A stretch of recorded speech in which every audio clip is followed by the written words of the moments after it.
want to be a champion, you need to train like one.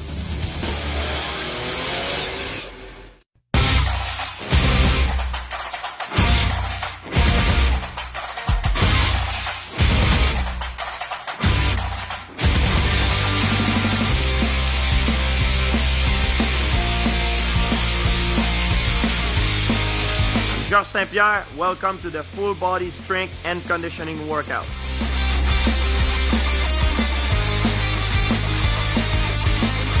This is pretty much combining all of the major movements. We're pretty much in every muscle in the human body here.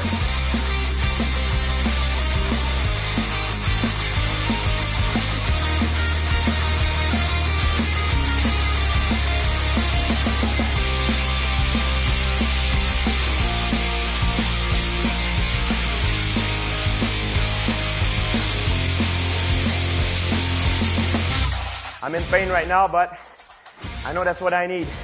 That's what I need to get in shape.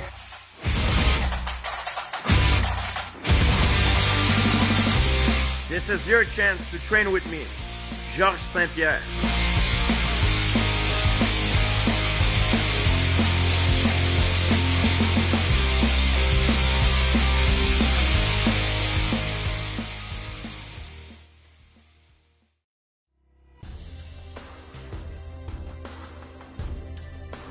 Hi everyone, I'm Georges Saint-Pierre. Welcome to my Rush Fit warm-up. This program has been designed by Eric Owens. The Rush Fit warm-up is a multifaceted warm-up that uses only body weight motions and allows you to work every muscle of your body in a functional manner to get you ready for the work to come and the rounds. So let's not waste too much time, guys. Let's go and get started here with a shoulder width stance, and we're just going to do some torso twist.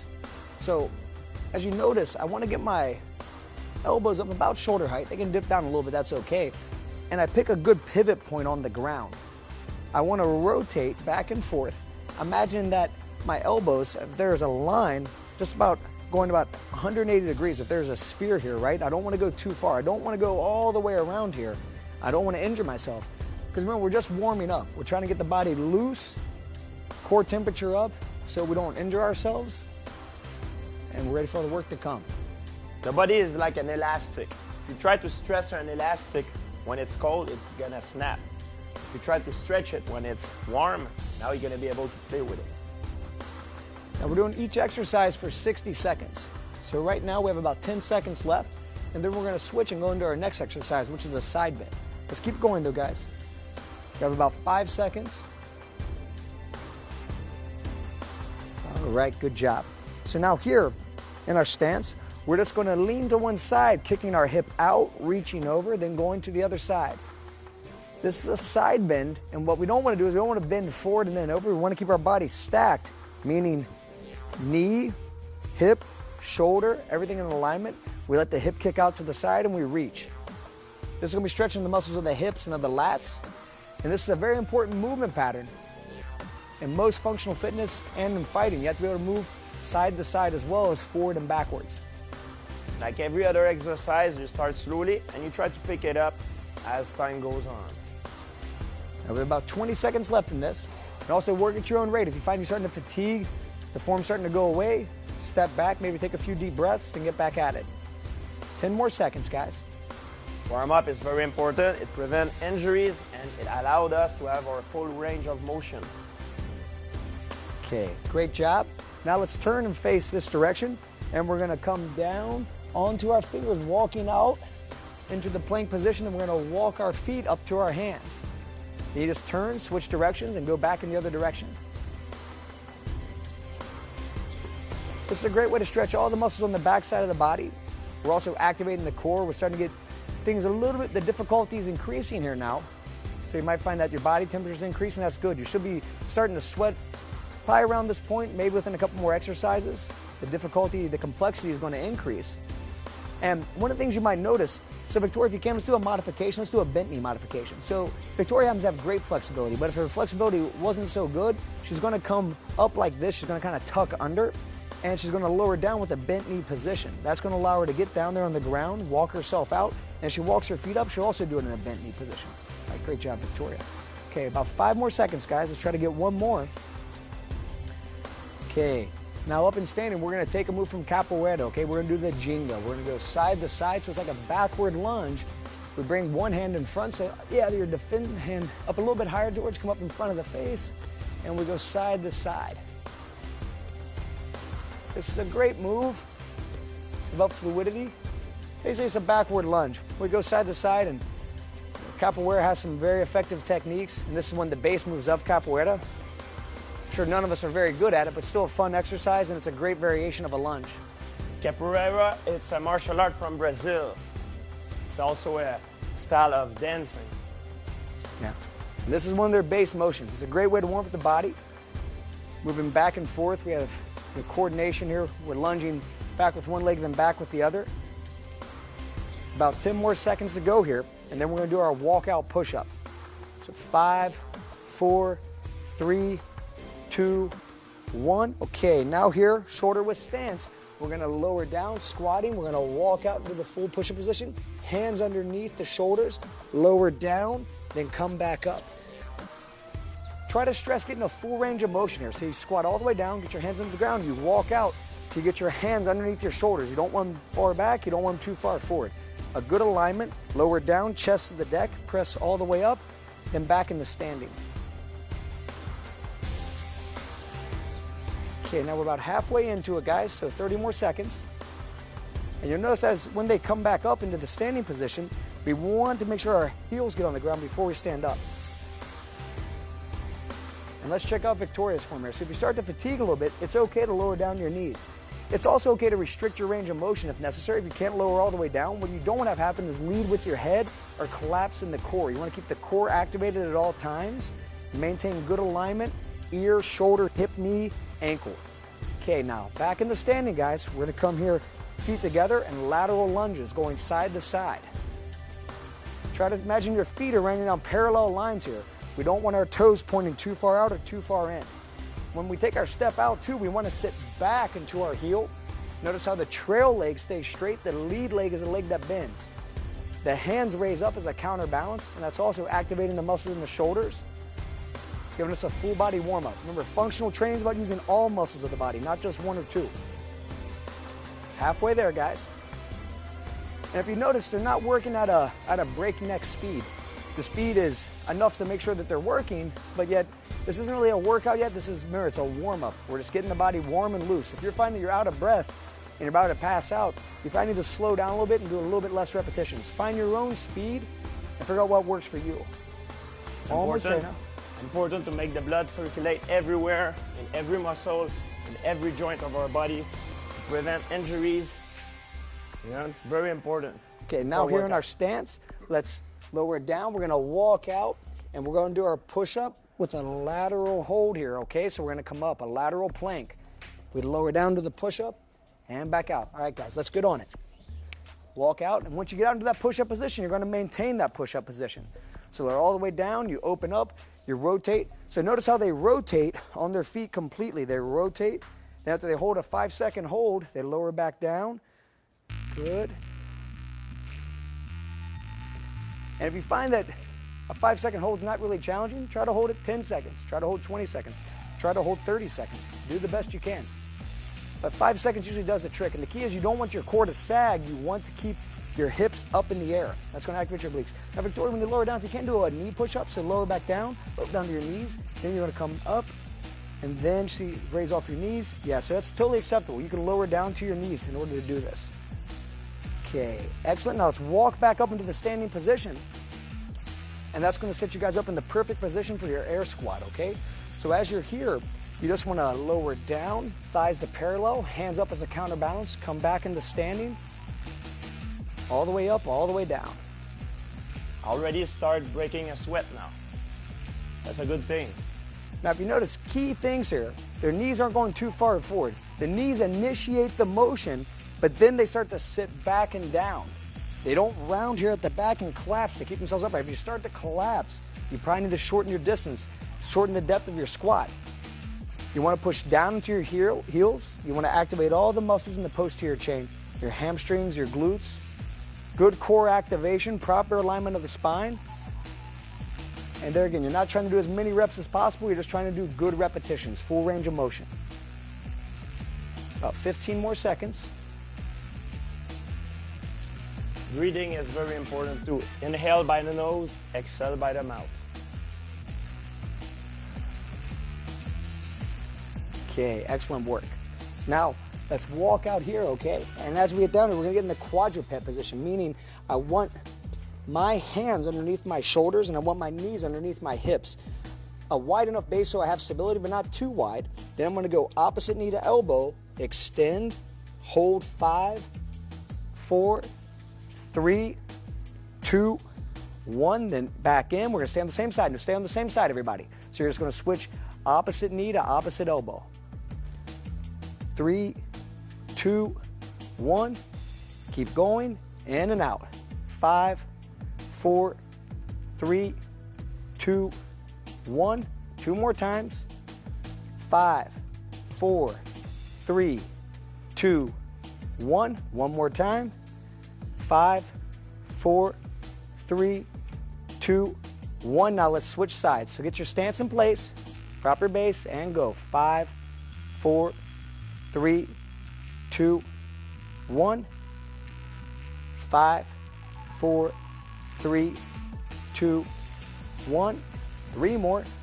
5, 4, 3, 2, 1. 2 more. 5, 4, 3, 2, 1. 1 more. 5, 4, 3, 2, 1. Excellent work. Now let's come around to a lying position, lying face up, okay? And now we're gonna do our straight up, okay? So we're pulling our toes back towards us, hands are overhead. We're gonna try to sit straight up and touch the ceiling here, okay? And then we're gonna lower right back down, right when the hands touch, right back up. We're gonna finish off with 1 minute of this, and that will complete our warm-up. Remember that this is not a race, this is just a warm-up. The importance of this is the form. And it's not the repetition, it's not the number of repetition. It's to be able to break a little bit of sweat and ready to go for, after, be ready for a hard workout. That's a very good point, George. And if you notice, George is sweating. Everybody here is sweating. It's a difficult warm-up, but yet everybody's able to talk. Everyone's able to still interact. They're not at that point where they're filled with lactic acid. We're not working out yet. Just getting everything loose and ready. About 10 more seconds. 5 more seconds. 5, 4, 3, 2, 1. Great job, everybody. That completes our warm-up, and now we're ready to attack the real workout. Congratulations, everyone.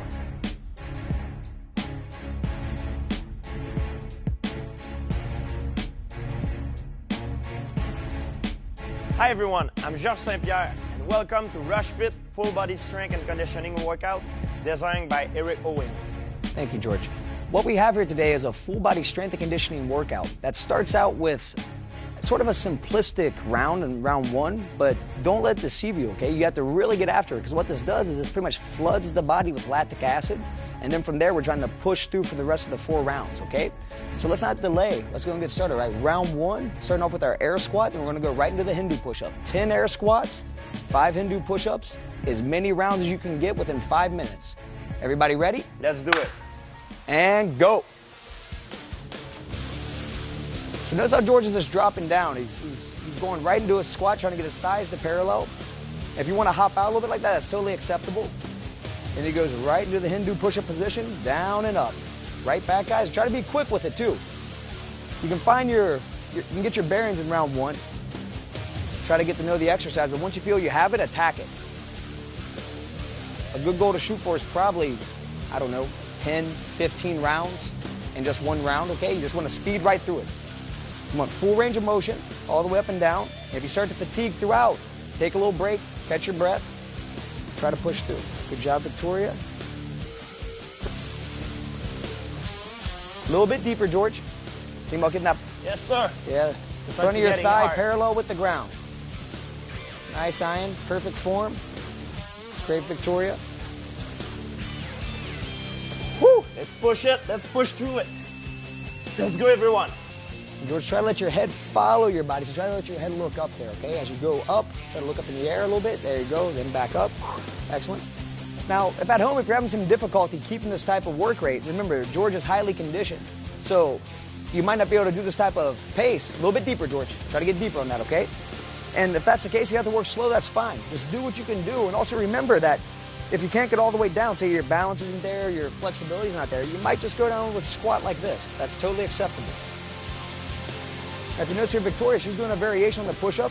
It's slightly easier, but it allows her to stay working. Notice how she's down on her knees. She's still going through the full range of motion. She just decreased the resistance because of how she's down on her knees. This is totally acceptable too.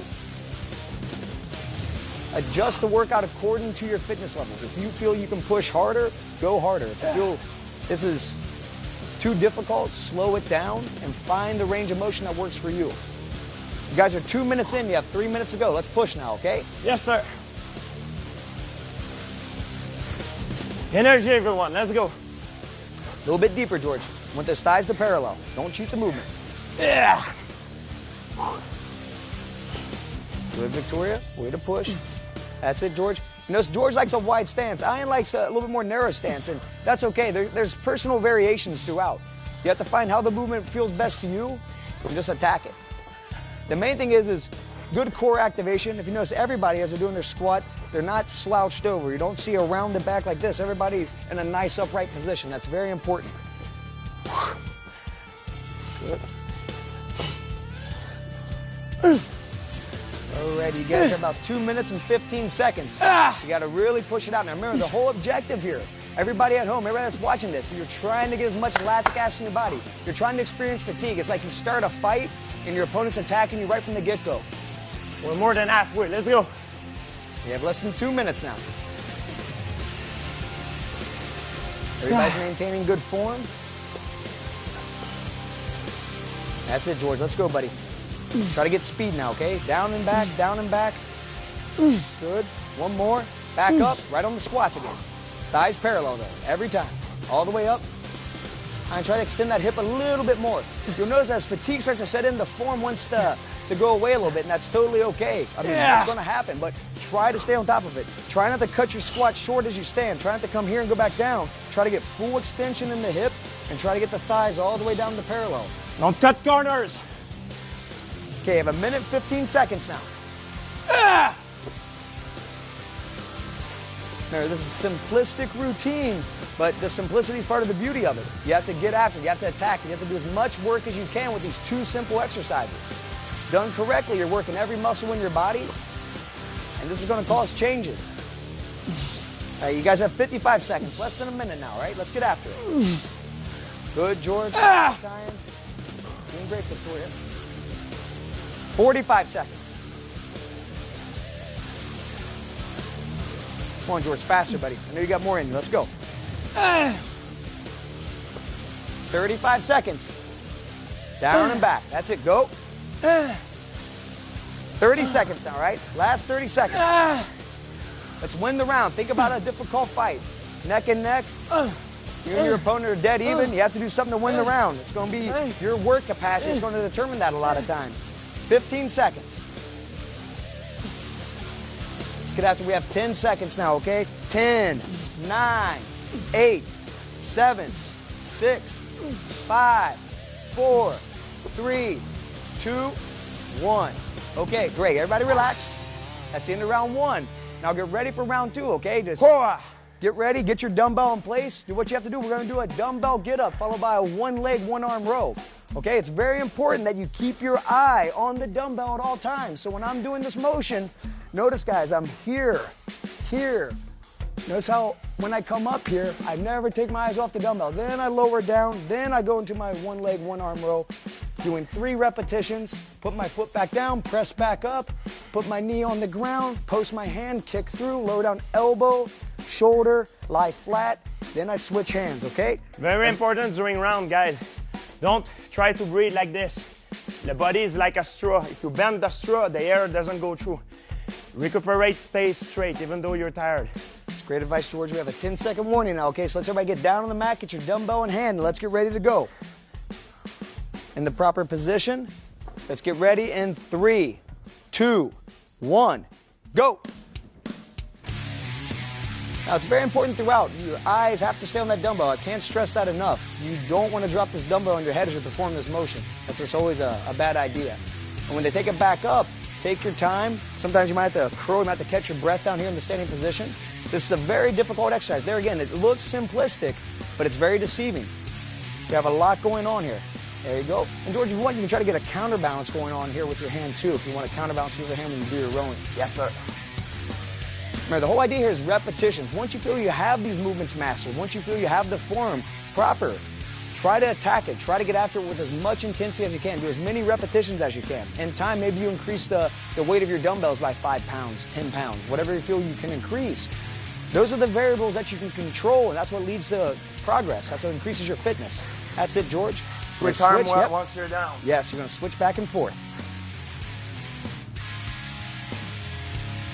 Nice work, Victoria. Great, Ian. And you'll find as you're doing this, for some people, you find when fatigue sets in, you might only be able to come halfway up. You might not feel comfortable coming all the way up. That's fine. You can just do a half get up. But after you do a half get up, I would like to see you come around onto your knees, then just row there. That way you're still getting that rowing motion. Because remember, rowing, pulling is an important component of fitness. So we don't want to leave that out. But if you feel like you can't come all the way up to the standing position, you don't feel comfortable with that, you feel you don't have the balance or the technique yet, it's perfectly okay just to do a half get up, lower down, come around to your knees, and do your rowing off your knees. Great job, Victoria. You guys are 1:45 into it. It means you have 3 minutes and 15 seconds left. Almost halfway there. That's great, George. Get as many reps as you can, okay? Good balance, good stability. Good. Let your shoulders move around the spine. Excellent. That's perfect form. Yes, sir. There you go, Ryan. Eyes on the dumbbell. Standing. That's it. Yeah, it's important to keep the eyes on the dumbbell. You don't want to get hurt with this. And George, would you say that focus and concentration is probably one of the most important things in a fight? Yeah, like now I'm fixing a point to keep my equilibrium when I'm on one leg. Fix a point. When you're not looking at your dumbbell, fix a point when you're doing your rows on the floor. That's very important. A point that doesn't move. Okay, now you guys have reached the halfway mark. It's time to really get after it, okay? Remember, one intensity. Yes, sir. And notice Victoria, she's switching to the variation I was talking about before.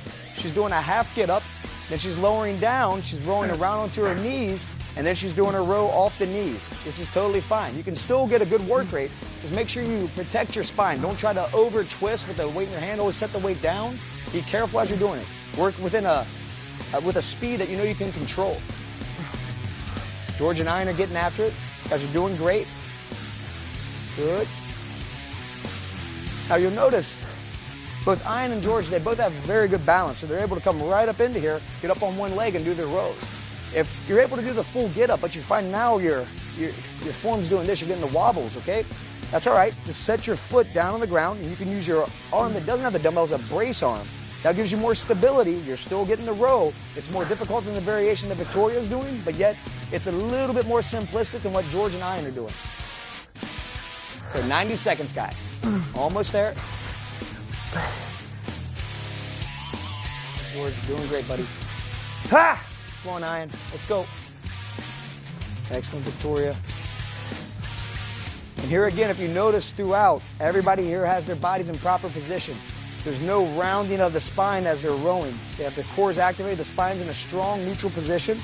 The abdominals are activated. Everything's doing what it's supposed to do. That's how they're able to get all this work done, okay?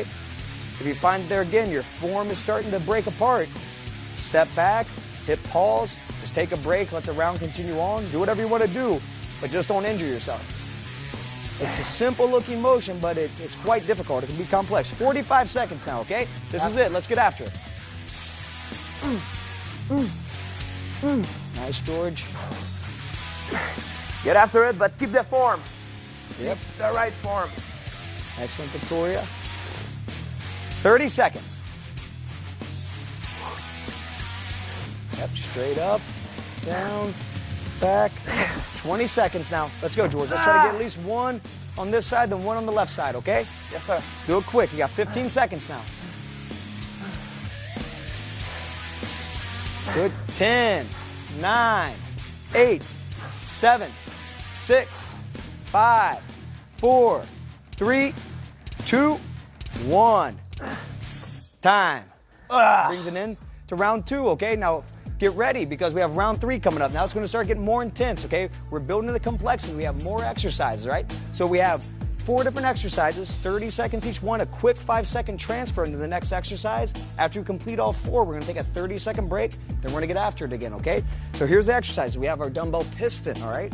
After that, we have our dumbbell squat. So we're going to come in with the dumbbells, and up. And remember, guys, very important spine position here. We don't want to be rounded over, okay? We come up. Then we have our sumo high pull. Coming up, elbow above the wrist, popping the hip. You can fold a little bit over, but remember a strong back position. Then we finish off here with our narrow push-up. If you need to lower down to the knees, totally acceptable. And if you have to rest back, after that, we get a 30-second break, and we get after it again, okay? Get ready for round 3 now, okay? So take your time, everybody settle in, get a good stance. Remember, feet shoulder width apart. Remember, as we press up, we're looking down. As we squat down, we're looking up, okay? Get good squats, everybody in good position. Ready, go. Now this movement uses a lot of muscle. This is pretty much combining all of the major movements. We're pretty much in every muscle in the human body here. So you'll find this is very difficult. Set a pace, you can take a little pause in between and stand it if you need. Once you feel you have the reason why we're calling it the piston, right, is your body's like a piston. You're just going up and down. You're helping your legs. Your legs are helping fire your arms. Everything's working together here, okay? 5 more seconds. 3, 2, 1. Dumbbells down. You don't drop them. Just hold them in front of you. Get ready, okay? And 3, 2, 1. Squat thrust. Excellent. So the most important thing about doing this type of squat thrust is to make sure that you don't round your back as you're going down. We don't want you coming down like this and hopping back. I want you to set the dumbbells down, squat down, hop back, and squat back up. If you want, if you find it's too much for you to handle or hurt your hands, you can do this exercise without the dumbbells in your hands. You can set them down from the piston onto a table. Almost there, guys. A good trick is to try to look up to the ceiling. 1, time. Go ahead and relax now. Back up in the standing. Wide stance now. Okay, let's get ready. And go. Sumo high pulls. Exploding up and down. Elbows above the wrist. Try to pop that hip. Get everything together.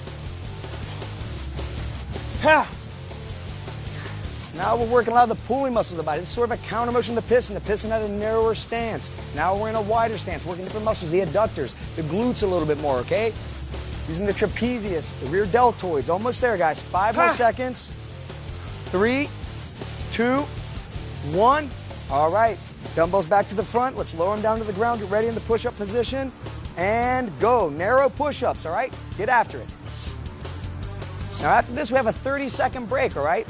And it's not the idea of taking a big break. It's just enough to kind of regroup mentally and get ready to go after this all over again. That's it. All the way down, George. Try to get your chest really down to the ground. Notice how victorious. Take a little break on the knees. That's totally acceptable. Just when you're ready, get back in it. There you go. Iron. Try to pull that core in, though, a little bit, okay? Tighten everything up. Almost there. 3, 2, 1. Time. Take a 30-second break, all right? So you can just relax for a second. Do whatever it takes. You can stay on your knees. You can stand. Most important thing is when we pick those dumbbells back up to do the second part of this round, we don't bend over. We address the dumbbell properly, stand up, pick it up. It's always a great idea. Like I said, if you're doing the variations, the push-ups and the squat thrusts, without the dumbbells in your hands, set them down in a chair. Set them down something where you don't have to bend. Set them down something right there, waist tight. Let's get ready now. Pick up those dumbbells. We're getting after it again. And 30 seconds, go very quick. Yes, it's gone. And go. Now it's repetitions. Man, don't hold anything back here, okay? Because you're not doing this one again. This is it. You got one more shot at it. Let's go. I know it's burning, but as fast as you can. 15 seconds now. Don't forget to look down when you press up. 10 seconds. Notice how they're getting a full squat every time. Very important. 5, 4, 3, 2, 1. Okay. Take a little break. Get ready and squat thrust now. Go. Good. Good form throughout. Very important. We squat it all the way down. And remember, if I wanted to set the dumbbells down and just do it like this, that's fine. If I want to set the dumbbells down and step back and step up, totally acceptable variations, okay? Lift with your leg, not with your back. That's what Victoria's doing. This is totally fine, okay? You can step back, stand up. Totally okay. 3, 2, 1. Now with the dumbbells, let's address them properly, get in proper position, okay? Dumbbells, palms facing us, and go. Sumo high pulls. Elbow high, okay? Try to really pop with those hips. Use the legs. Arms, back. This is working everything, okay? Don't let the light weights deceive you. This is extremely difficult. When you try it, you're going to understand what we're talking about. Yeah. Go for the rep with a good form. Okay, we got 5 seconds. Let's push it out. Come on, Victoria, you're doing great. And time. Okay. Close those dumbbells to the front. Put them down on the ground. We're back in our push-up position. Last 30 seconds. Let's go. Get after it. As many as you can do. All the way down, all the way up. Good core position. George, lower. I want that chest almost to the ground, okay? Every time. Get lower. 20 seconds. Doing great, Victoria. Try to do a few more there, okay? Back into position. Lower down. Excellent. We got to rest back in between. 10 seconds. Let's go now. Come on, George. 7, 6, 5, 4, 3, 2, 1. Okay. That brings it into round 3, but, you know, it's just a short break, guys. We have 1 minute, all right? Do what you have to do. Stretch out a little bit. Stay loose. And we're right back on to round 4. Round 4 is very similar, right? It's a dumbbell circuit. Light dumbbells, lots of repetitions. How you feeling, George? Feel great. I'm lying to you, everyone. I'm in pain right now, but I know that's what I need. Okay, that's what I need to get in shape. Let's do a quick overview, all right? We got about 30 seconds. So we have a alternate backward lunge. We're gonna stabilize down, okay? Come up, stabilize down, switching legs back and forth. After we have that, we have our wide press going side to side. We have our internal, external curl. And we have our cross back lunge with a reach, okay? Same format, 30 seconds on, 5-second transfer time, 30 seconds after we go all the way through. 10 seconds now, let's go and pick our dumbbells up and get ready, okay? Remember, address the dumbbells properly. There you go, good. Get ready. 3, 2, 1. Backward lunges with the stabilization at the front. Go. Hold, then switch legs. Now, like all things, the stabilization just adds an extra component to it. We're putting some balance into what we're doing, okay? If you find that you don't feel comfortable coming up with one leg, just do it like this. If you find you just want to be stationary, and just do a split squat, then switch after a few reps. That's okay. You can do it like that. Find the variation that works for you. Find a way to make the exercise work for you. 5 seconds. 3, kicks in very fast. 2, 1, and the wide press. Alternating arms side to side. Let's get after it, okay? And go. Remember, the transfer time that we're doing through is just a little bit of time. Just enough time to get ready and go into the next exercise. If you're very fit, you don't want to do it, don't even take the little 5-second rest. Just get right after it. Okay, start to fatigue, lower down, and get ready to come back at it again. Almost there, we have 10 seconds. George, activate that core, okay? Yes, don't sag those shoulders back. I want everything good, nice and stable. If you have to rest, you have to rest. Almost there. All right, dumbbells down, hold in position. All right, 3, 2, 1, internal, external curl. Inside to outside. And remember, guys, we want full flexion, full extension. We don't want a short, choppy motion here. We want to come all the way up, all the way down. This is working all the muscles inside the shoulder, the biceps, the forearms. This probably burns like crazy, right, George? Yes, sir. It's okay, you're doing great. 10 more seconds. Almost there. Stay on it. 5, 4, 3, 2, 1. Okay, get ready now, guys. 3, 2, 1. Cross back lunges. Go. Side to side, reach into the front, let the dumbbells lower down in front of you as you reach. Excellent, Victoria. Nice sign. Good, George. George, make it a little more difficult. He's bringing his dumbbells straight up like this. You can kind of let him flop down if you want to. But this is great. He's working his biceps a little bit more. Almost there. 5 seconds. 3, 2, 1. Okay, you can set the dumbbells down. You have a 30-second break here. Okay. Try to get your composure, stay loose. I know, George, you like to shadow box sometimes in between rounds. That's totally fine. Completely acceptable. Because there is no break during a fight. Yeah, there's no rest. And those 5 minutes, you have to pay attention. Let's keep moving. Okay, guys, try to stay loose, stay relaxed. Got 10 seconds. Let's go ahead and pick our dumbbells back up. Address them properly. Get them back in your hands. And we have the alternate backward lunge with the stabilization, okay? Get ready. 3, 2, 1, go. Backwards lunges with the stabilization. Switching legs side to side.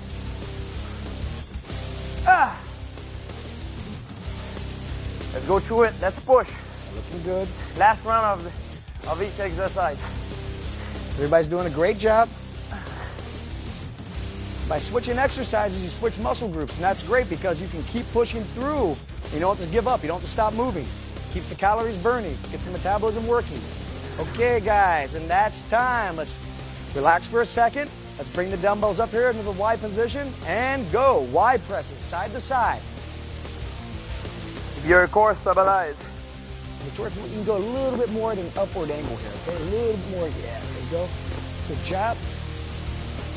A little bit more extension on that arm, George, same thing. Try to get it up there a little bit more. Keep the core active, okay? 10 seconds.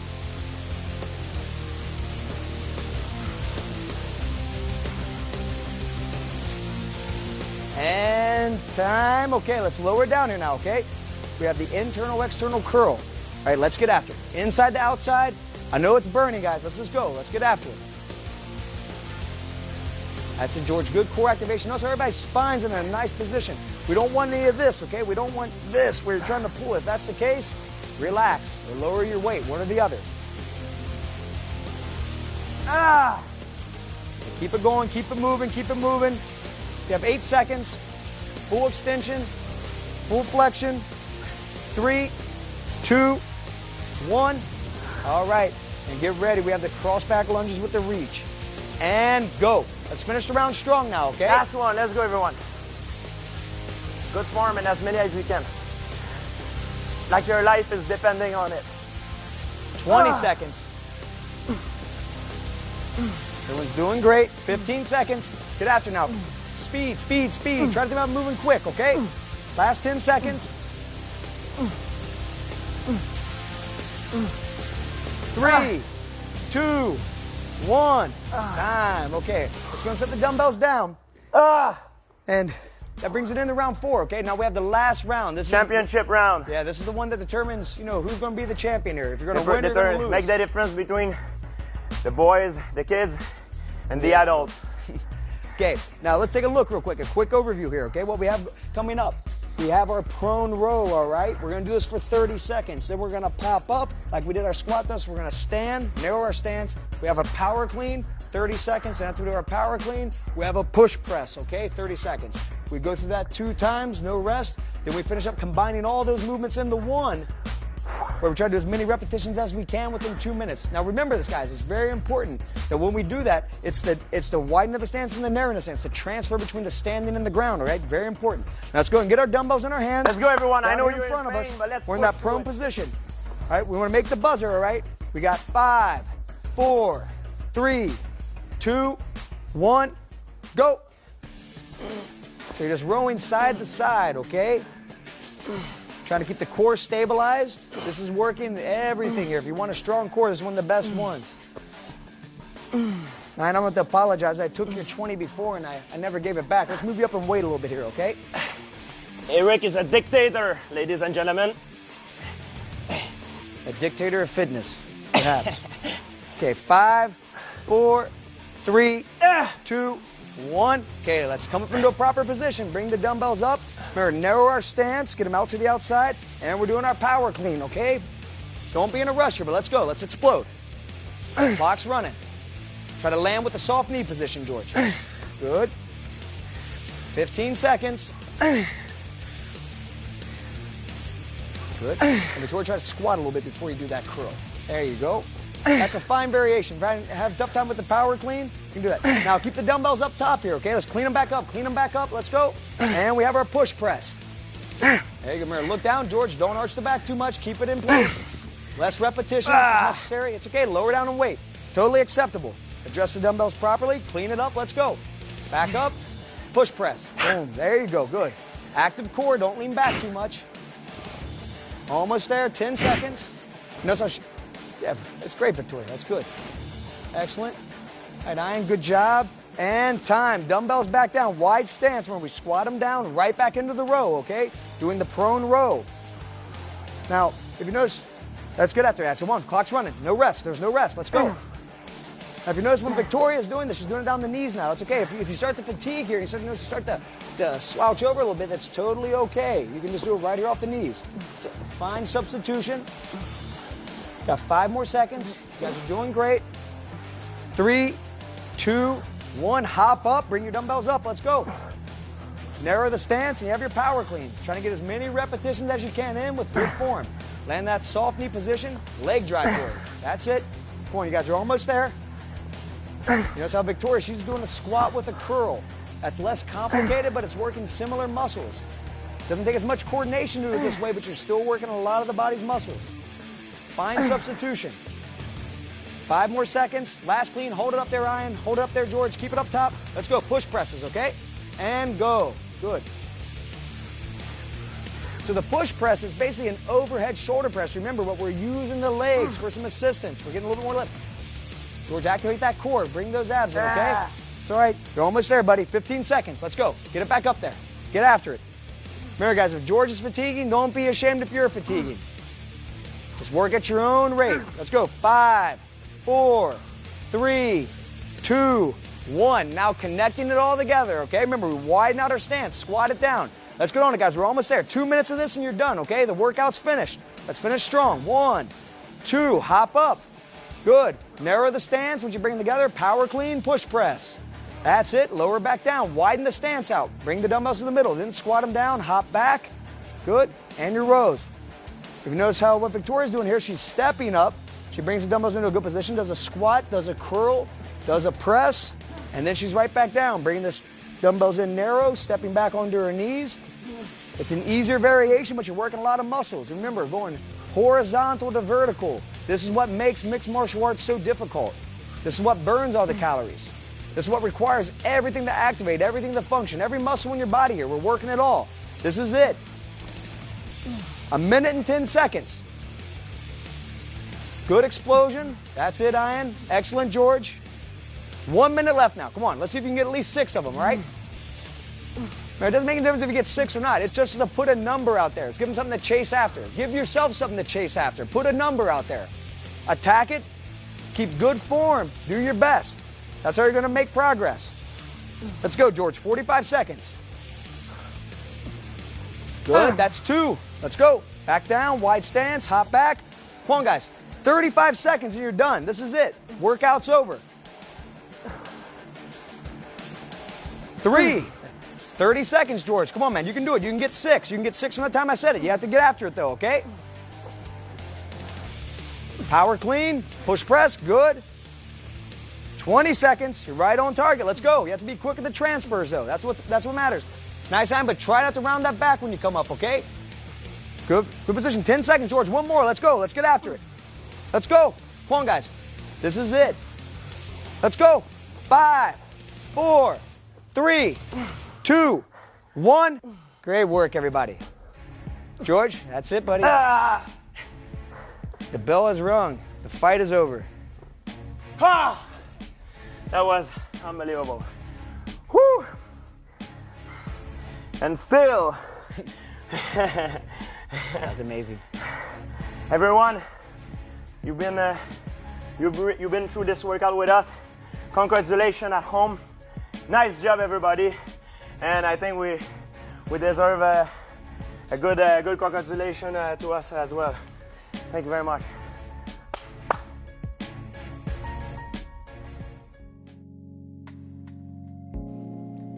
Super, everyone. Great job. Just finished our workout. Now it's time for the cool down. The cool down, it's very important. We're not going to do a long cool down sequence, but the exercises, they're pretty much what they're doing is resetting your neuromuscular system so that you can go back into your daily life without having your muscles cramp and tighten up. We're really going to stress a lot of the muscles around our hips, okay? That's where we did a lot of work. Also our lats, our shoulders, our chest, pretty much the whole body, but we're going to do the most effective stretches that we can do in the shortest amount of time. This routine should take no more than 5 minutes, 5-6 minutes, okay? So let's go ahead and start down here on our left knee, right knee up, okay? What we're going to do is we're going to stretch the hip flexor. So I'm going to contract my abdominal muscles, trying to tuck my glutes right up here up underneath me, trying to tilt my pelvis under. Then I'm going to reach my left arm straight up in the air, fingertips pointing out towards the left. And I should feel the stretch coming right in here. Now we just want to lift our chin up while maintaining this contraction, all right? Looking straight ahead, contracting in the abdominals, glutes, stretches right up here in the front. If the arm goes forward, you have tight lats, try to force it up there in the air, okay? We have about 10 more seconds, so just hang in there. Good. Really feel the flexor The hip stretching flexor. here. Exactly. Okay, great. Now we're going to come up. We're going to turn, face the other way, lower down to the right knee. Take your time here now, okay? Let's go ahead and set everything in position. So we're going to contract the abdominals and the glutes and press straight up. And we're holding here for 30 seconds.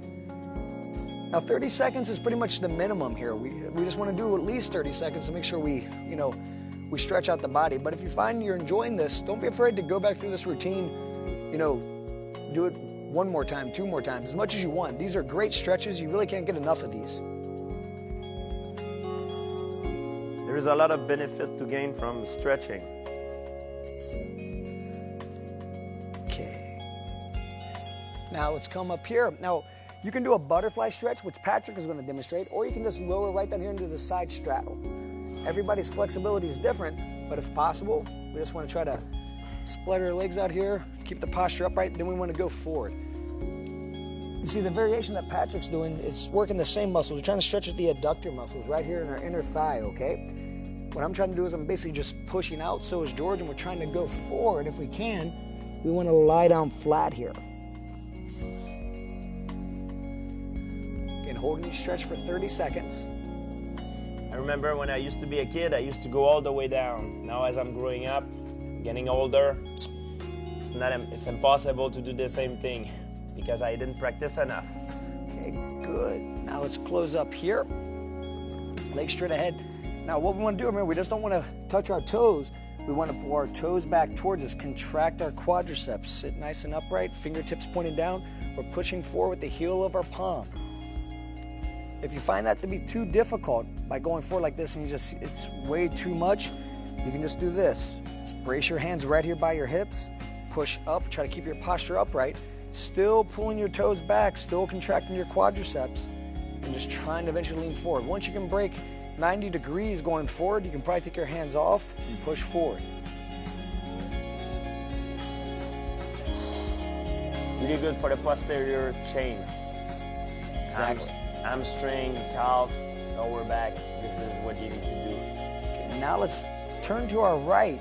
I'm going to kick my left leg around here, bring my right leg in. Now, if you notice, I stick my knee straight out from my hip, and I form a 90-degree angle here, a 90-degree angle here. Now, what I want to do is I want to try to go forward, putting my head all the way down to the ground.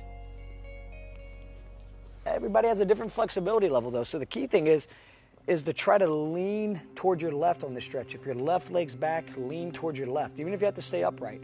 If you can lower down all the way, that's great.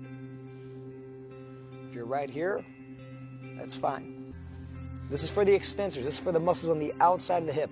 A lot of jumping, kicking, all of those motions, we've really worked those muscles. Pretty much anything functional, you're using the extensors and the flexors.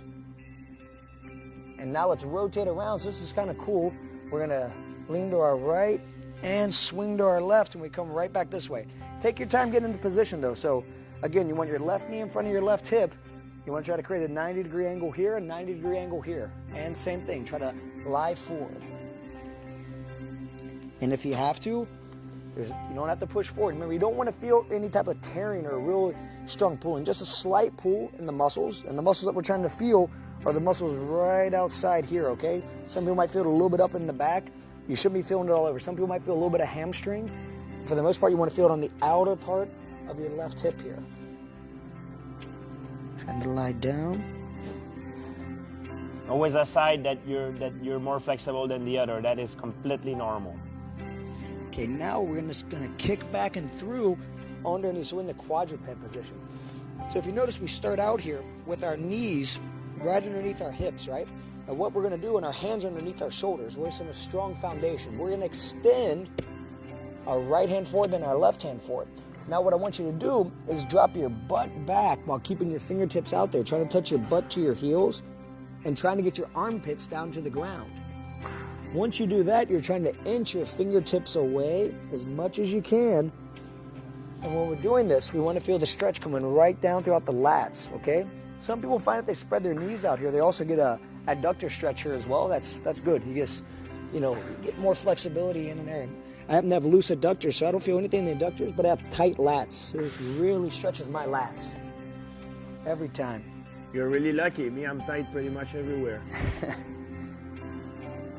Okay, guys, great. Now we're going to come up here into this kneeling position, and what we want to do is we want to put our knees together, our heels together. We want to sit back here under our butt.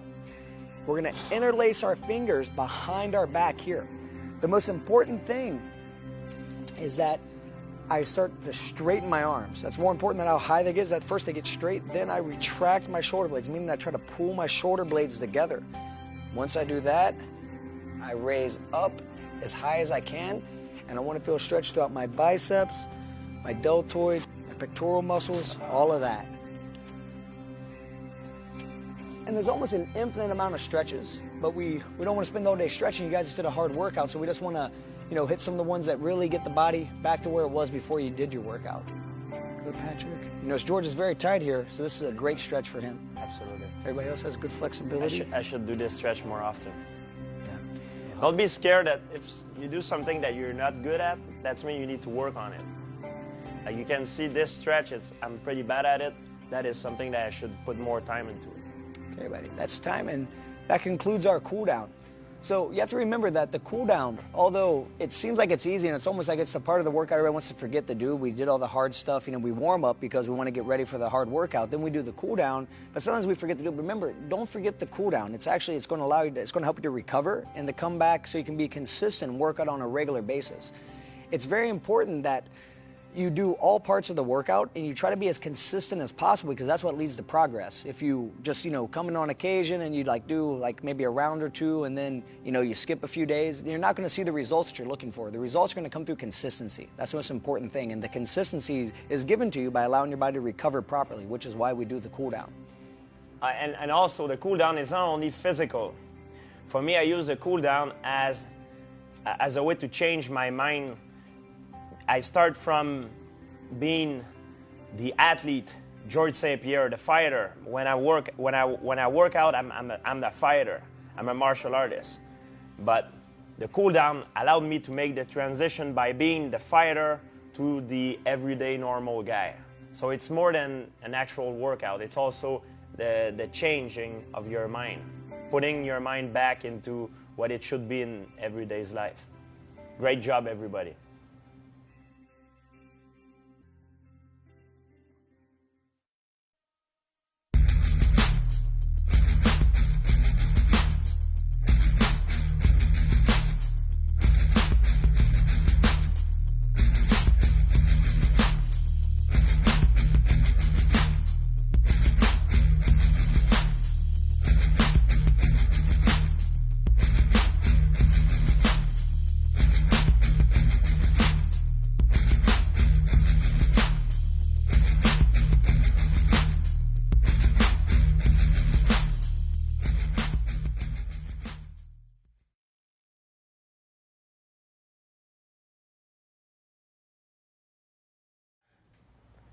Hi everyone, I'm Georges St. Pierre with Eric Owings, and we are here today to explain to you the RushFit foundation movements. The foundation movements are, they're our foundation. So we don't want to just rush through this segment and think that these movements aren't necessary and you just want to hop into the workouts. It's actually very important that you spend time focusing on these basic foundation movements and then go into the workouts. If you've mastered the movements in this segment, you're going to find that you're going to be able to perform everything with ease. Well, not with ease, but with competency. And by doing that, you're going to be able to progress and, reach your fitness goals, whatever they may be. So it's very important you take time, you watch, you learn, and then you spend time mastering them. You don't need to use a lot of weight. Some of the movements are just body weight. Some require dumbbells. But it's going to be very important that you take your time and that you make sure that your body's in proper alignment. Pay attention throughout the concept of core activation, the concept of good posture, of doing everything with correct form, minimal amount of weight, and then add weight as you feel necessary. If you do these movements correctly, you're going to find understanding the future DVDs are going to be a piece of cake. We all train for different purposes, but make sure we get those movements right.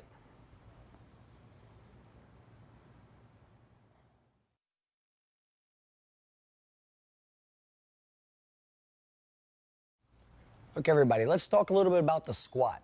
The squat's one of the most fundamental motions that you're ever going to do in exercise and fighting and anything. I think almost everything that you do almost always has a component of changing your level up and down. So whether the person says level change, whether they say shoot, sprawl, whatever it is you're doing, almost always there's a little bit of a bend here. So we want to develop this to the fullest capability. That's why we include squatting. You see a lot of squatting in this program. And in the beginning, you might notice that your range of motion is not so good, but eventually it will increase as long as you take your time and kind of work within your own limits. And eventually you want to get to what is considered full range of motion, which is a parallel thigh to the ground and an upright posture. So if you notice when George comes down, George, if you can, squat down and hold the squat here. If you notice, George is pretty much settling into his heels. His knees aren't far past his toes, and he's sitting back like he's sitting down into a chair. Then he comes back up in the standing. Yes, I'm going to do a few reps, George. Let everybody see you doing the reps. And hold again at the bottom, George, if you can. Come back down. Good. Yeah, right there. And like I said, if you notice parallel thigh, and then he starts to come up. Now, if necessary, the modification, if you're having a tough time, or you can stop, George, is going to be just to go a little bit more shallow. But what we don't want to see is we don't want to see the knees buckling in. This is a definite no-no. We want the knees coming out, okay? If necessary, you can widen your stance a little bit. So you don't want a narrow stance. Remember, shoulder width, toes are slightly to the outside, just a little bit, okay? We're not going really wide, just a little bit to the outside. And what you want to do is your arms come up as you sit back. So you have to kind of sit back. Imagine you're sitting into a chair. And if you're having a tough time, you can always put a chair behind you. But if you find that even you lose control, like you get here and you almost fall over, you fall back, that's totally okay. What you want to do there is you want to go a little bit more shallow, then stand, and eventually work your depth down till you get the parallel. So we're going to do a couple more, George. Let everybody see the full range of motion. Yep, then up, one more. And this is a motion that, okay, George, you can relax. For George, this is extremely important for any fighter, for any athlete, for anybody almost, is the ability to go up and down with control of the core, with complete stabilization here in the body, being able to maintain this here all the way down to there. This is an essential motion for life, no matter whether you're fighting or just going about your daily routine. Absolutely. It's a movement pattern that happens every minute of every fight. And that's the squat.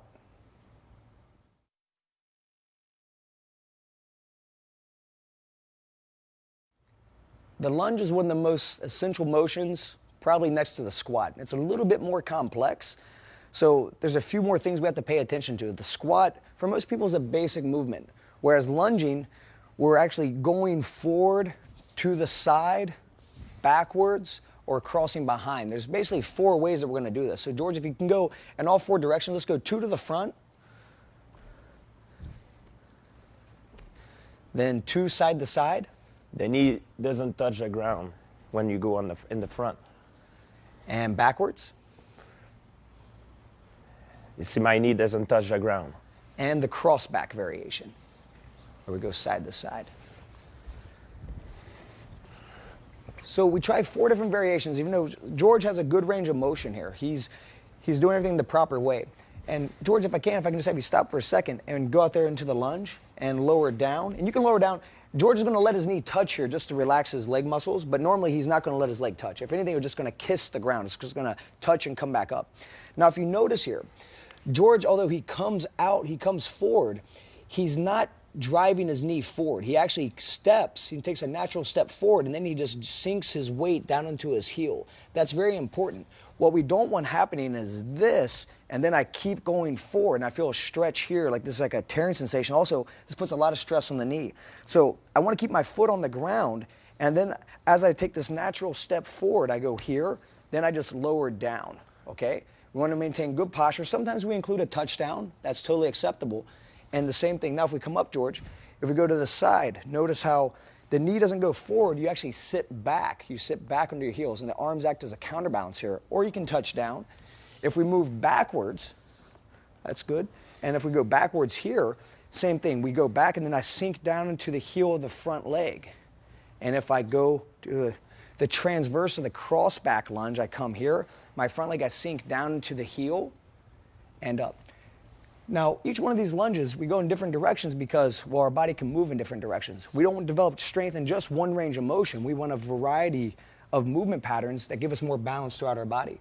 And would you say this is pretty similar to what you do when you take someone down, when you shoot him for a takedown? Absolutely. Not only I would say the takedown, the changing level, the footwork, even the most basic stuff that we do in mixed martial art.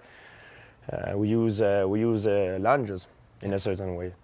And you'll find at home, say if you have a hard time going all the way out into this position, you feel that you lose your balance and you're having a tough time, the best thing to do here is go a little bit wider with your stance, take a natural step forward, and then you're just going to do what we call a split squat. So it's a variation. We're not lunging, we actually stay in stance. So you can stay in stance and just touch down, or just stay up here and you come up. And if you find you have to restrict your range of motion a bit, that's totally acceptable. But what you don't want to do is come out here where you feel like you're falling and your knees are shaking and you're losing balance. So same thing with a lateral lunge. If I had to just stay here, I can do a stationary movement and restrict the range of motion a bit. But you want to try to get to where you do the full range of motion and include the movement patterns.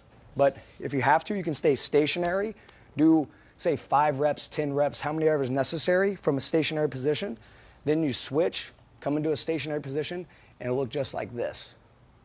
That's the modification if you're having a tough time, and that's the lunge.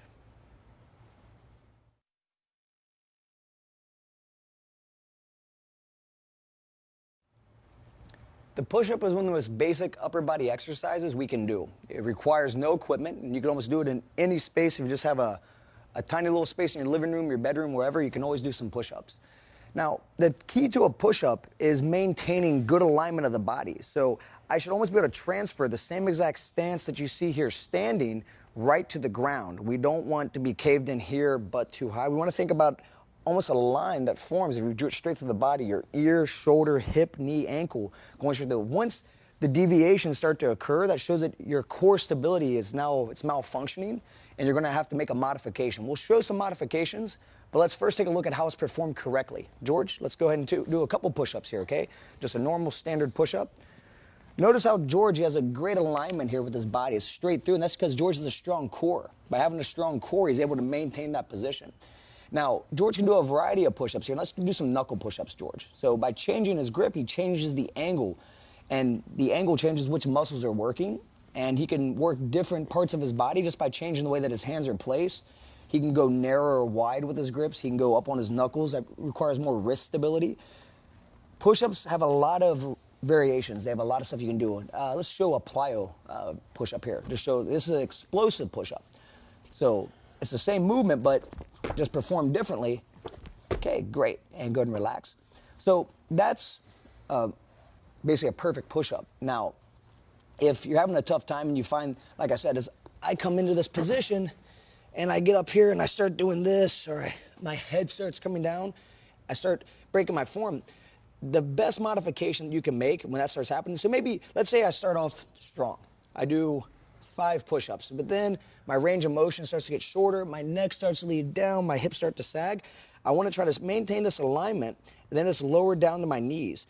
From here, I continue on how I was doing, just off my knees. That makes the resistance much less, and I'm able to do it. If I find that even this, I start to sag and I start to break down, then what I want to do is I just want to lower back, take a break, come back into alignment. So notice that means my shoulders are over my hands, my head's in place, and it's my arms that are bending. I'm stabilizing my body with my core.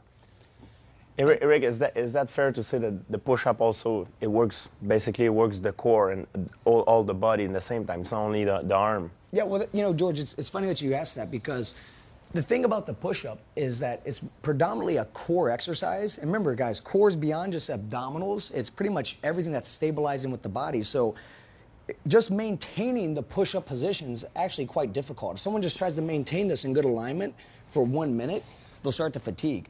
And what we're doing is we're adding on the arm exercise to it. So just don't think of a push-up as only a pushing exercise. Think about it as a total body exercise. And that's kind of like the whole thing that we're getting at in functional training. Because for fighting, you have to be able to use your whole body at one time. And in life, pretty much, you have to. Yeah, that's a variation where George is a scapular retraction, and now he's working the backside of his body. All right, great job. And that's the push-up.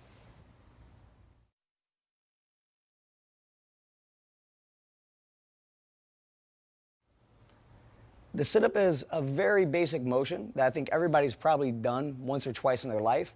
whether we even realize sometimes we just sit up out of our bed. So spinal flexion is really what we can call this, okay? And what we're doing when we do a sit-up is we're trying to use the abdominals, actually use our neck flexors here too. So pretty much think of the spine as not just here in this little area, right? It's the whole entire spinal column. And it's the idea of bringing everything forward. So that idea of flexion is a very essential movement pattern. One of the easiest ways to train this is by doing a sit-up. And you'll see this in the warm-up. So George, let's go and come up, where George starts to raise up in the air. Good. Now, as you lie down, let's bend the knees and do a traditional sit-up. Now, where you take your elbows down towards your hips and you sit all the way up. Just widen your feet out a little bit if you can, George. Good. And these are all good variations. Now, you'll find like throughout a fight, you probably sit up quite a bit, right? I mean, absolutely. Like, where you have to get up off the ground if you get taken down? Absolutely. On the ground and also standing up, I think just a basic punch, sometimes you need to crunch down. And yeah, kind of cover. That's when the abdominal comes into play. And remember, anything like this is spinal flexion, and this is going to require the abdominal muscles to contract. Now, we can overload this pattern by putting a weight in your hands. Just using your body weight sometimes is enough. So there's a lot of variety in how to do this. And you'll find that sometimes for some people a full sit-up can be sort of like jarring on the spine. Sometimes you have difficulty with that. If that happens to be the case, there's nothing wrong with just doing an abdominal crunch variation. The key thing is we don't want to yank the head forward. We just want to kind of put our fingers here, or we can even cross over here. And when we do this, we just bring the shoulder blades off the ground and lower it out. So this is a modification for people who might find the full sit-up to be difficult. You can always do a partial motion. Then eventually, as you get stronger, work yourself into a full range of motion. And that's the sit-up.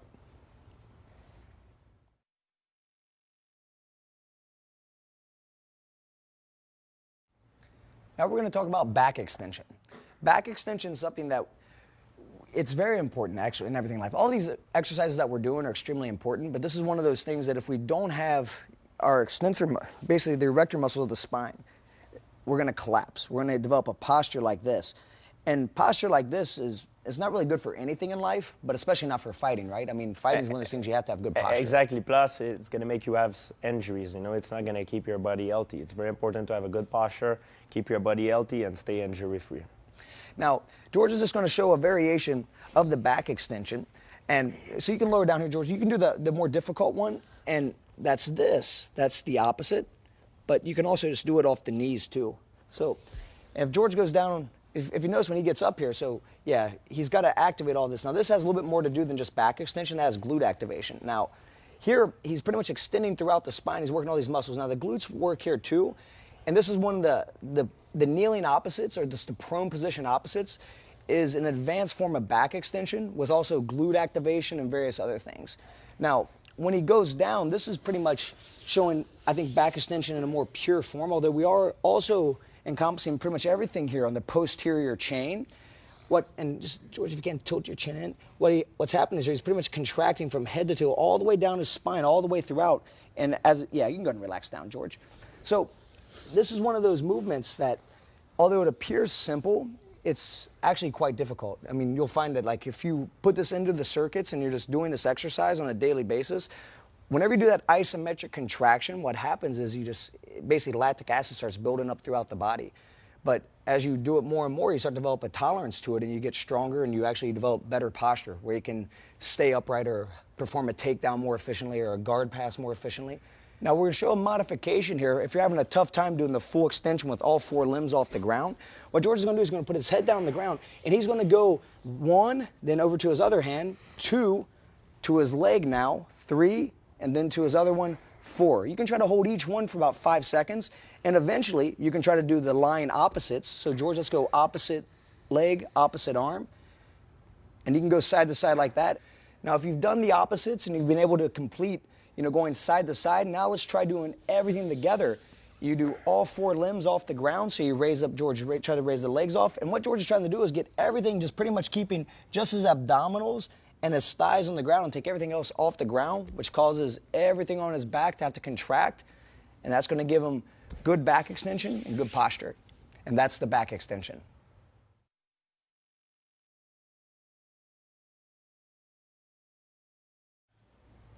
Now let's talk about rotation. You'll find in this program there's a lot of movements that require us to rotate moving our shoulders around our spine. This is a consistent theme you'll find pretty much throughout fighting too, right? I mean, to throw a punch, to throw a kick, to almost do any type of judo-style takedown, there's almost always a rotational component. Absolutely, it's a natural movement pattern of the body. You can see this in every movement, every technique in mixed martial art.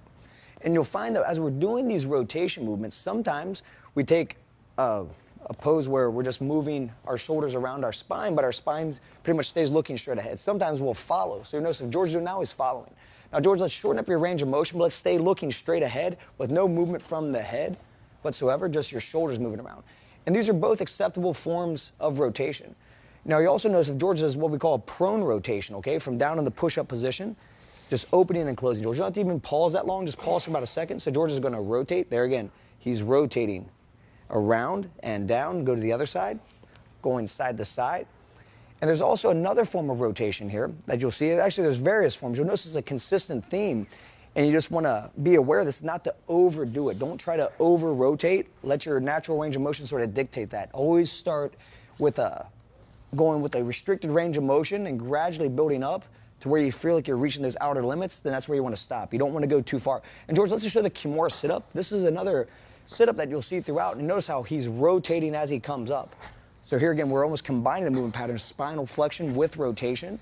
And that's one of the things you're going to notice throughout the program is that there's a lot of rotation going on. One of the key things, though, is to make sure that you have your core activated, meaning that your muscles aren't loose and your spine's not really loose. You want to make sure everything's strong and stabilized. That way, as you're rotating, you're not going to hurt yourself. That's very important. That's also something we're going to talk about is the concept of core activation. But for right now, that covers rotation.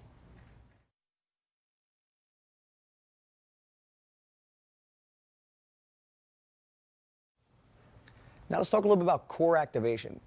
Core activation is one of those things that it's actually very complex if you want to talk about it, because we can get into debate on what part of the core are we talking about. We're talking about the core of the knee and the intrinsic stabilizers inside the knee or whatever little joint. But a consistent thing we're talking about, basically the stabilization of our midsection of the spine. That's what you're going to hear. You're going to hear core activation throughout, and you're going to pretty much every exercise that we do, it has to be done first. We have to activate the core before we squat. We don't want to have a loose core because then everything tumbles in. So we always have to keep the body active. One of the best examples, the simplest way I can explain this, and for George and for everybody at home, if I were to be in front of George, I'm going to punch him as hard as I can in the stomach. So say if you're in a square stance, George, and you were to activate your core, you were to brace for this punch to the stomach, what would you do? Exactly. Now you saw what happened there. We'll go ahead and do it again.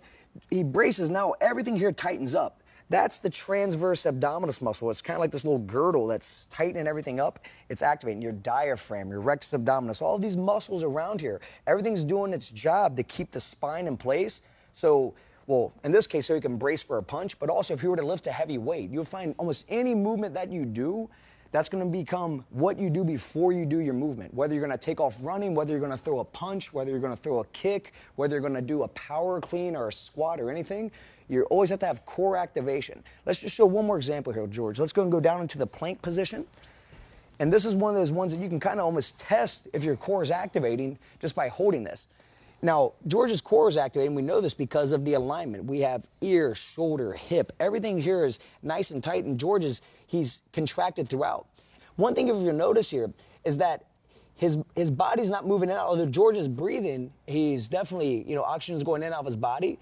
He's not losing the core activation. This is very essential. You don't want to start breathing, let your body collapse as you're breathing. You want to keep everything in place. And if you can, you try to breathe into the back of the lungs as you're there. Try not to just breathe real shallow. Try to breathe natural, but it's going to be a little bit more difficult because this is all contracting. This is restricting the movement of your ribs a little bit, but you still be able to breathe into the back. That's the whole idea. So breathe naturally, yet keep the muscles activated. It's a very important concept that not only for our program, but just for life in general. If you're ever going to pick anything up, if you're ever going to do any activity, this can help you. And that covers the basics of core activation.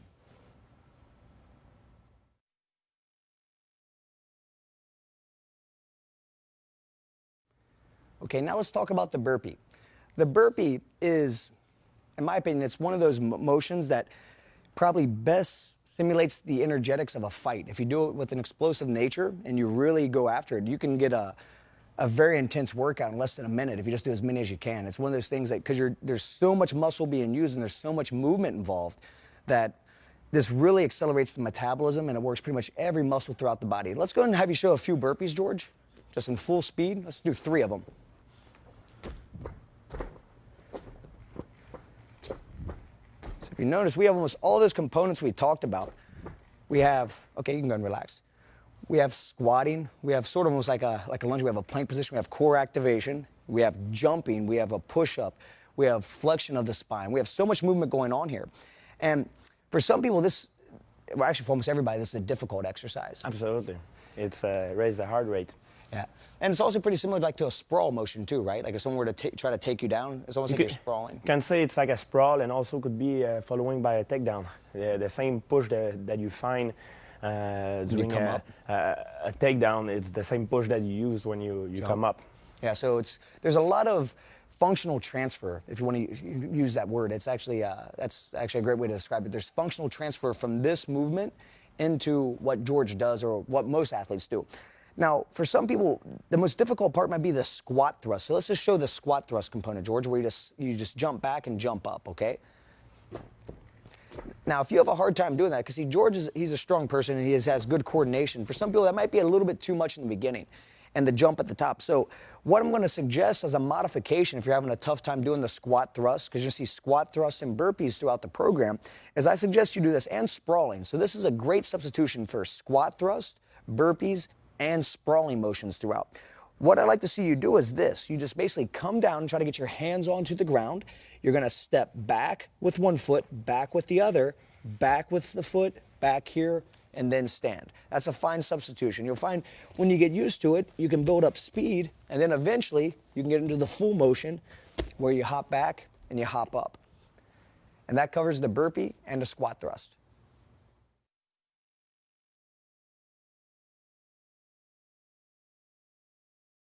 Okay, now we're going to talk a little bit about addressing the dumbbells. And what I mean by that is how we pick the dumbbell up off the ground. My recommendation for almost anybody, I even do this myself when I train, is to set my dumbbells on something about anywhere between knee to waist height. I prefer a chair or a table, or if I'm at a gym, I prefer like the rack itself. And the reason being is we don't want to come up to our dumbbells and try to pick them up like this. Now, throughout the program, you might notice, because we're doing real workouts, you might notice that happens. You might notice people set their dumbbells down. They are bending the spine. So you're going to be like, that's a contradiction. But what happens when you have a strong core, you can get away with it. If I do this here right now, like I'm technically in bad posture, and look, I just did it the wrong way. But that's because I have a strong core. I'm able to do that. But if I'm deconditioned and I do this type of motion, I could hurt myself. And that's very important to realize that just because you can get away with it, you should try not to. You should always make it your objective to do everything the correct way. So as you get stronger and stronger, you can make a mistake, but to do it the correct way, this is what George is going to show now. This is how we want you to come down if you're going to pick your dumbbells up off the ground. Notice how his back's in a strong, flat, neutral position, and that means his core is activated. Now, if you go up and you set your dumbbells back down, George, same thing. Notice he widens out his stance a little bit, then he drops them down, strong position, and that's how you address the dumbbell.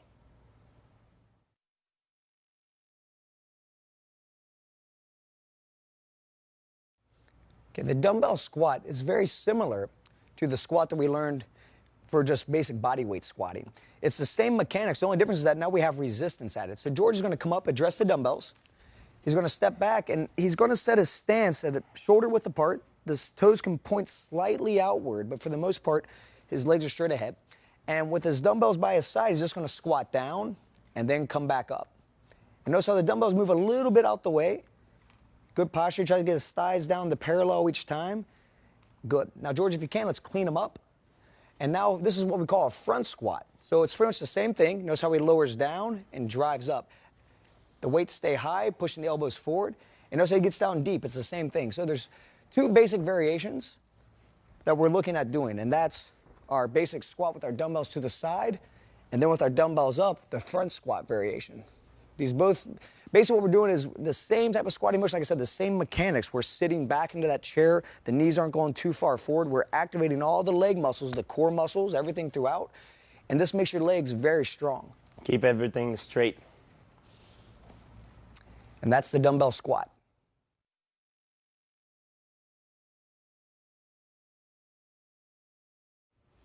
Okay, the dumbbell lunge is essentially the same lunge that we learned before, except now we're just adding resistance. The most common way that we're going to add resistance is just by holding the weights down by our side. Starting off, George, feet together. And let's go and do a lunge. Let's do all 4 directions, okay? Let's go forward, okay? Then we'll go with our lateral lunge to the side. Excellent. Let's go backwards now. And we'll do our cross back lunge. Okay, so those are 4 directions. And you'll notice that each one's a little bit different, but yet it's pretty much similar. Let's go back out to the forward lunge again one more time, though.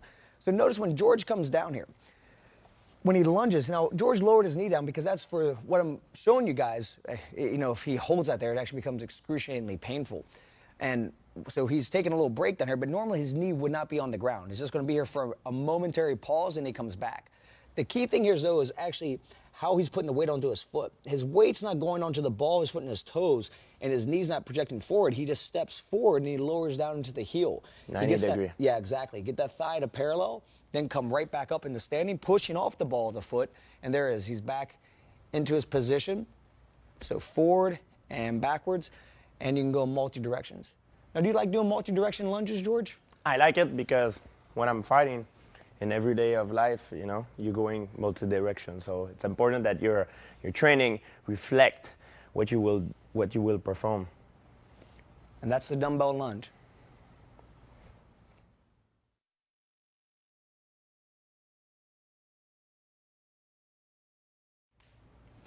The dumbbell standing press is one of the best strength building exercises that we have for the upper body.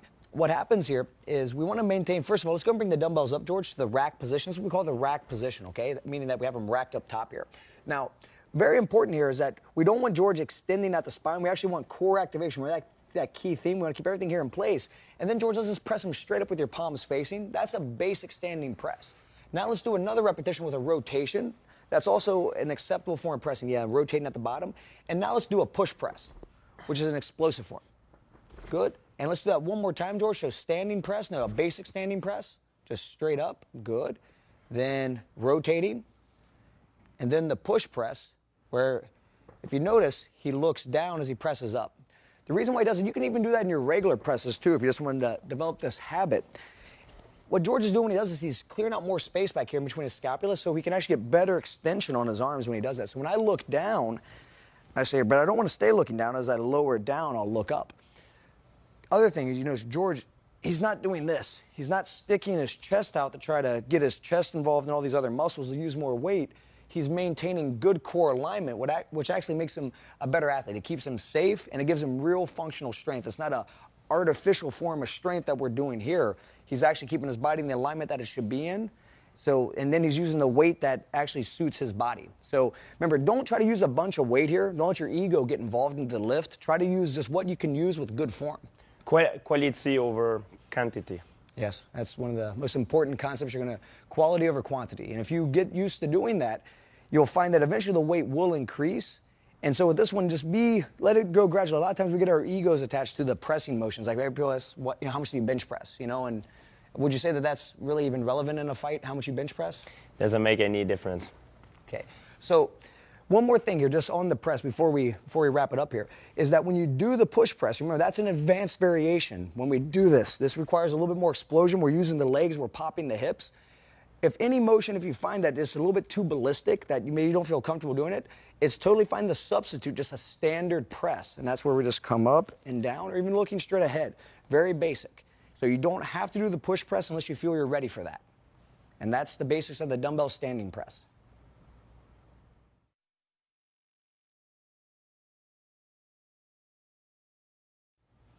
Okay, now let's talk about the dumbbell row. I consider the dumbbell row to be sort of like the yin to the yang or the yang to the yin to the standing press. It's sort of like the balancing out motion. And it's a very important motion because we don't really get any type of pulling motion with our body weight exercises. So we want to make sure that we include a pulling motion with the dumbbells.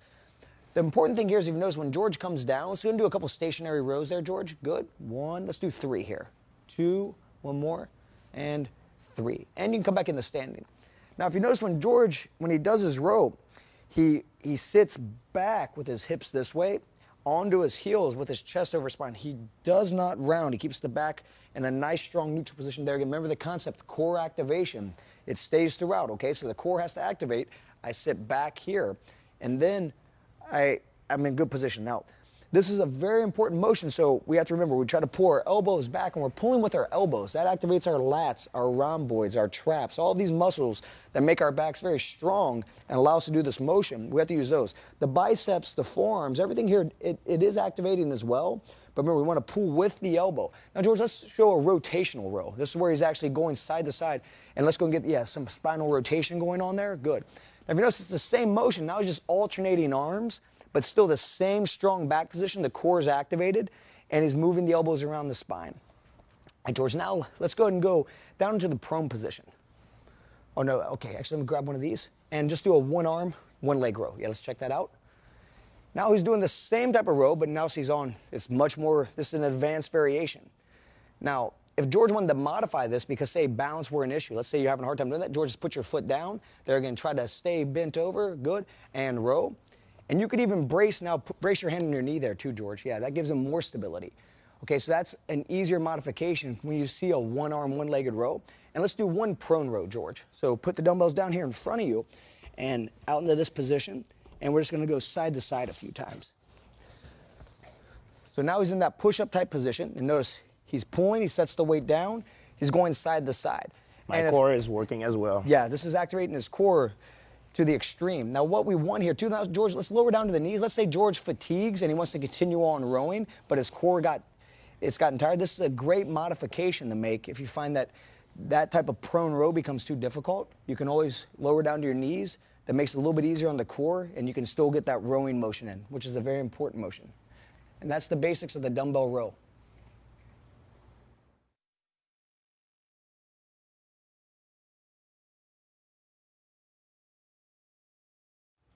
Now let's talk about the exercise, upright rowing or high pulling, or I should say, because they're not exactly the same, but it's a similar movement pattern. Let's first look at the upright row. You'll notice this is a movement throughout.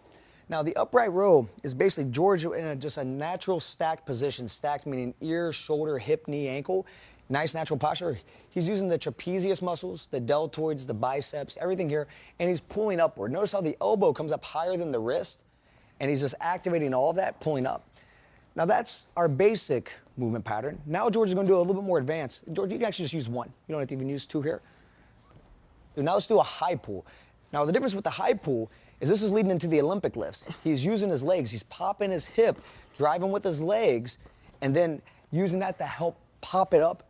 And it's more of a leg exercise, and the arms are just activating towards the top. They're both great variations. Now, if you notice that the high pull is a little bit complicated, you can always substitute back with our basic that you saw there, which is just the upright row, whether it's with one dumbbell or with two dumbbells. And then if you feel comfortable, we use our legs. And if you notice, hey, George, can we do this a couple more times? I just want to show one more thing here when you do it. And if you notice, when George does this motion, look at his spine. His spine is nice and strong. His core is activated throughout, and that allows him to connect his legs to his arms. The actual work is more with the leg than the shoulder, actually. Yes. That's kind of like with a punch or a kick, too, right? I mean, like almost everything that you do, it's more from the hips and the coordination. Our legs is the strongest part of our body. The legs are much more stronger than the arms, so that's why we use the leg for everything that we do. And that covers the basics of the dumbbell high pull or the upright row.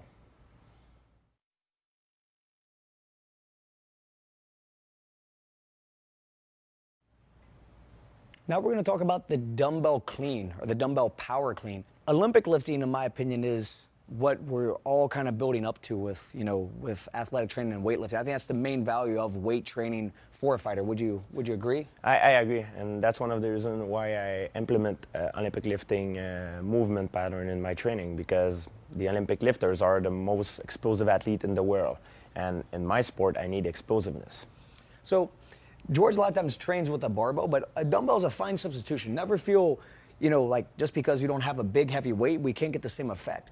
Because when you think about what we're doing, whether we're using a barbell, a kettlebell, a dumbbell, whatever it is, we're essentially doing a jumping motion. This concept of triple extension of the ankle, knee, and hip joint like this, that's what people are doing with it. So George, let's go ahead and jump up. Yeah, let's show that a few more times. So that's what it looks like without, and really jump off the ground and really exaggerate it. And so if you notice, what an Olympic lift is essentially we're projecting the weights upward, right, with this shrug, with this type of movement pattern, kind of like we're jumping up off the ground. But because we have heavy weights, we don't really jump. A lot of times we stay planted on the ground. Then as I land, I pop my elbows forward, and that gets me underneath the weight. So I'm actually putting myself underneath the weight, then I stand. We transfer all our energy in the tools that we have, either if it's a barbell or a dumbbell. In Olympic lifting, they use a barbell, but we're going to transfer all the energy of the movement in our dumbbell. Yes. So let's go and show it a few times with the dumbbell. Let's take a look at the basics here. So the first thing is this, there again, we get ourselves in a nice strong position. You notice George will fold over, but keeping the back in a strong position. Then he'll extend up, and he does the catch. So there's a couple parts of it. George, let's just go and stress just the, yeah, good. And if you notice, let's do it one more time. Excellent. And what he's doing there, you can go and set the dumbbells down, George. He's extending here, okay? And remember, as he's extending, it looks like he's just throwing the weights up, but really what's happening is the weights are projecting upward, and as he dips, he punches his elbow forward, and he maintains good position here, and he squats down, he lands on his heels, then he stands, then he lowers. And if you notice, he's not in a rush. He's not doing this and dropping them down. It's very deliberate and slow because it's the explosiveness that he's trying to capture. He's not just trying to throw the weights around and do a bunch of repetitions. He's focusing on good leg drive every time. And another key component to the power clean is coordination. It's very difficult to project a weight in one direction and then drop and switch directions, catch and stabilize. So this is sort of like the epitome of athleticism. Yeah, and when you drop down underneath, it's like a free fall. You have to let your leg just like a free fall. You let everything go. So this is one of those motions that you might find almost too complicated in the beginning. And remember, the best way to practice is with no weight. Get used to this motion of sort of jumping, landing, and punching your elbows forward. Then eventually try to shorten the jump where it's just this. But in the beginning, if you find this too difficult, let's take a look at a fine substitution here. So if it's not going to be the same muscle energetics, we're going to lose some explosiveness. We're not getting the same coordination factor, but we're training similar muscles. So if I'm not able to do a power clean yet and I'm practicing just my body weight, I can do this when a power clean and a press or whatever pops up, and a push press pops up into the routine. I'm just going to lower down to a squat, stand, curl. So that's a fine substitution for the clean. Now, if it calls for a clean and press, I'm going to do the same thing. I'm going to squat, curl, and press. So throughout the movements, you might see that. Throughout the workout, you might see the need for a clean. There's a substitution, okay? We squat and we curl. And if it's a clean and push press or a dumbbell power clean with a push press, we're going to come here and press. Keeping everything very basic, but still working similar muscles. And that covers the basis of the dumbbell clean.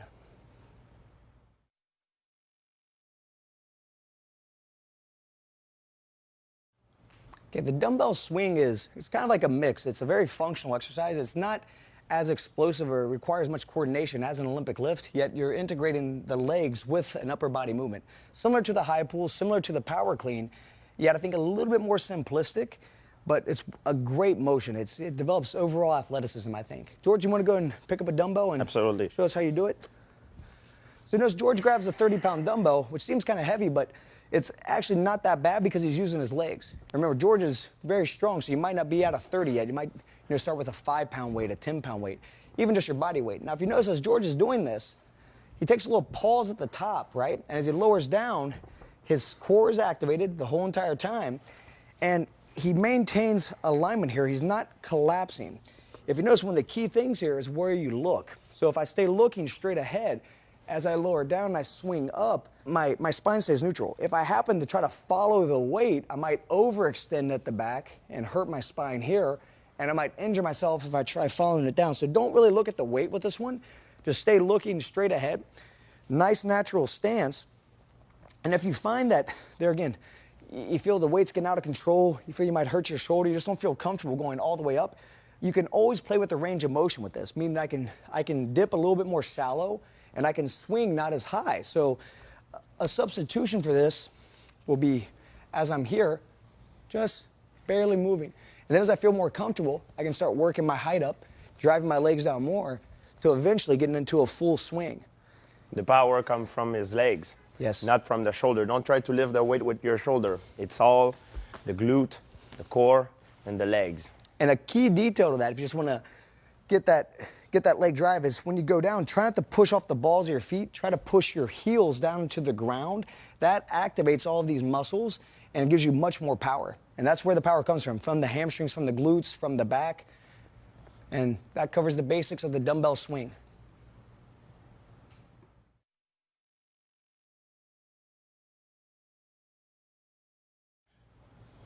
Okay, now we're going to talk a little bit about the dumbbell get up.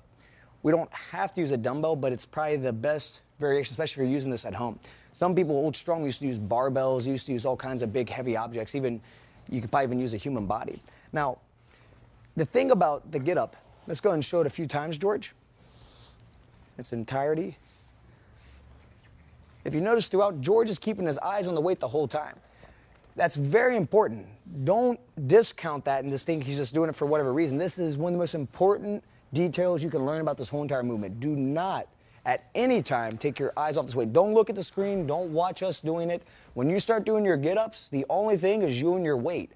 Because if you take your eyes off that weight, it's very likely, it could definitely happen, that this weight could come down and hit you. And you don't want to get hit in the head by a dumbbell, especially if you're using 15, 20, 30 pounds or more. It can cause some damage. Absolutely. Now, what would you say is the main functional value for you using that movement, George? I would say when I fight, I use a technique called the hip eyes to stand back up from when I'm under one of my opponents. So that's pretty much working the same muscles throughout. Absolutely. It's pretty much the same pattern. The eyes, remember to keep the eyes on the dumbbell. The eyes that directed your movement.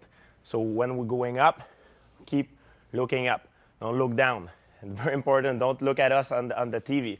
You might hurt yourself. Now let's go and try to break down what's happening with the get up. We're using no weight here because we're going to have George go very slow. And this is actually a great way to start learning how to use this. No weight in your hand and just looking at the hand that's up. Now let's break down what's happening here throughout, okay? So George his shoulders are working, everything's working. And now his abdominals are working, his obliques are working, the shoulder over here is working as he comes up. Now this is very important. Let's go ahead and stop here now, George. As George comes up, notice how he goes in the opposite direction of the arm that's extended. He comes up and his left arm, so if he's holding the weight with his right hand, or if he's looking at his right hand, his left arm is the base support here as he comes up. So this takes some of the stress off the body and it gives it throughout the structure. Let's stay here for a second, George. Let's come back down. I want to stress leg position. So you notice how when George came up here, the arm that's the post arm, being his left arm, is the same leg that's bent. This is the same position. We do this on purpose when we do our training because this is what we call the staggered butterfly guard or staggered hooks guard. He's doing this as a very functional transfer into the body. Now, at this point, George has to notice how this knee's up in the air, okay? His foot's down. When he decides to make his move and come up in the stand, he's going to hip heist up, meaning he's going to turn his hips up. Yeah, and he gets his knee on the ground. And now as he comes up in the stand, he just drives upward. As he lowers back down, he sets his knee onto the ground and he reverses the whole motion. Notice how as he steps, yeah, let's come back here real quick, George. Let's come up. Yeah, notice how when he comes down, he lets his foot flip around and his left arm post onto the ground. Then he lowers down elbow onto the elbow. Then he goes down to the shoulder. Then he lets his leg straighten all the way back out. So, as you can see, there's a lot of movement going on, and you can't discredit any one move. You have to make sure that each one's done correctly. So, it's very important. This is the most difficult part for people, is this, as I'm here, is getting this knee back, and as a base of support, I want to get it underneath my hip. It's very important as I'm doing this that I don't keep my knee too narrow, because then I'll collapse as I try to come up. So if you find that you can just get to here and that's about all you feel comfortable with, that's a half get up, and that is a fine substitution. So if necessary, you can come up just to the halfway point. So let's do a half get up, George. You notice the description here is a little bit longer because we want to be sure that you're doing this correctly. This is a very important motion. So as he comes up, yeah, start to drive up and sit all the way up into the post position. There we go. Now that's a half get up. Let's slide back down, George. So you go down elbow, shoulder, line straight, and then back up again, a half get up. And now if you notice now here, now if he's going to do the full get up, he's just basically going to pull his left leg back underneath of him. There he goes. So that gives him a base support. He's going to turn, straighten up the body, come fully into standing, and then he reverses the motion. That's a full get up. He's going to come back down to the knee, fold the left leg in, post the left arm, then lower down, elbow, shoulder, flat on the ground. And that covers the dumbbell get up.